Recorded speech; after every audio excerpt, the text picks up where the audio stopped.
Oyi, men qornim ochyapti, nima yesam? Nima bo'ldi? Oyi, men qornim ochdi, nima yesamkin?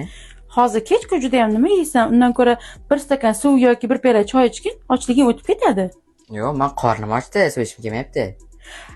Aslida ochlik bilan chanqoqlikni ba'zida biz adashtirib qo'yamiz. Ishonmasang, bir stakan suv yoki bir piyola iliq choy ichib olgin, issiqroq choy ichib olgin, o'tib ketadi. Biz odatda ochlik bilan chanqoqlikni adashtirib qo'yamiz va shuni orqasidan juda ham ko'p yeb qo'yamiz va bu semirishga olib keladi.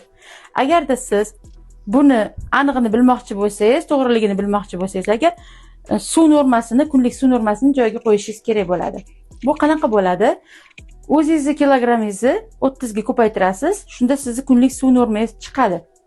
Mana men masalan 70 kilo bo'lsam, 2 litr u 1, ya'ni 2 litr u 100 gram suv ichaman va bu meni kunlik me'yorim bo'ladi. Siz agar kunlik suvingizni ichib yursangiz, ishtahangiz bir muncha bloklanadi va ozishingiz oson bo'ladi. Video yoqqan bo'lsa, like bosing va agarda mana shunga o'xshagan ma'lumotlarni ko'proq va batafsilroq bilishni istasangiz, 25-mart kuni boshlanadigan marafonimda sizni kutaman. Qo'shilish uchun Instagram biodagi ssilkaga o'ting.